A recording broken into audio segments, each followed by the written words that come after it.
badana waxay dhahayaan ninkaas sakhraansan ha u jawaabin laakiin waxyaabahan oo kale waxaan ka aamusi karaa ma ahan ilkaas waa nin laaneer ah ilkaas waa fanaan Soomaaliyeed ilkaas waa nin bulsho markaad maartay ilkaas aad dhaysid maartay ilkaasaan isoo wacay dada isoo waceen ka hadal difaac ilkaas iyo nimca joker ma kaaga baahno Big Bro ayaa u heliyay ilkaas qays iyo Naciimo Joker iyadoo wali ay seestaan Daahir Cabdulle Cali Sow dhawaanayeed markii uu ilkaas qays u hanjabay Daahir Cali Sow kadib dagaal qaatay sanadii bar oo ka dhaxeeya Daahir Cali Sow iyo Naciimo Joker Big Bro waxa uu leeyahay ilkaas qays waa laandheere waa fanaanka shanta Soomaaliyeed waxaana uu leeyahay waa inuu ka haraa Daahir Cabdulle Cali Sow xaaskiisa oo uu ka fogaadaa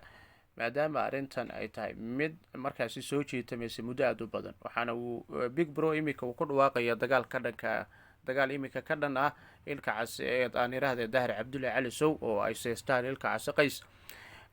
qays ayaa dhankiisa dhawaan seef kala duldhacay Daahir Cali Sow oo ugu hanjabay dil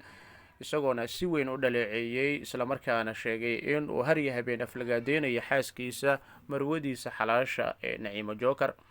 ilkaas qays waxa uu ku sugan yahay Mareykanka dhawaan waxa uu ku sugnaa Yurub waxaana ay kulmeen Daahir Cabdulle Cali Sow asaatay waxaad moodaa in mar kale ay soo laabatay dagaalkan iyo xurguftan ka dhaxayso ilkaas qays iyo sidoo kale xaaskiisa iyo Daahir Cabdulle Cali Sow arrintan oo aad moodo in ay indho kale yeelanayso wiji kalena ay yeelanayso ayaa u muuqata mid isu bedelayso dagaal Big Bro waxa uu sheegay in uu matalayo dhalinyarada tiimka Zow oo uu sheegay inuu difaacayo ilkaas qays isla markaana uu si weyn u dhaliilayo Daahir Cali Sow Big Bro ayaa sheegay inuu ku sugan yahay magaalada Nairobi isaga iyo sidoo kale dhalinyarada tiimka Zow inay mar walba u taagan yihiin sidii ay u difaaci lahaayeen ilkaas qays Big Bro oo muuqaal isagu ka soo muuqday ayaa siyaabo kala duwan ooga hadlay arrintan waxaana uu sheegay in ilkaas qays uu matalo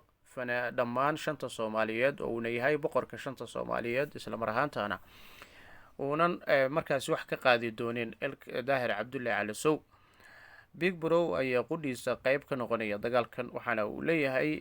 xurgufta ka dhaxaysa sidoo kale Daahir Cali Sow ilkaas qays kaliya kuma eko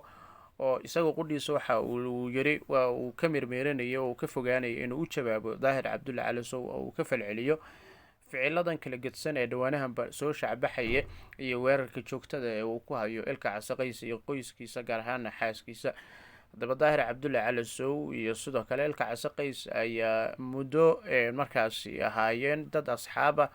walow markii uu la aqalgalay Naciimo Joker aad moodo in dagaalkooda uu siyaabo kala duwan u sii ballaartay isla mar ahaantaana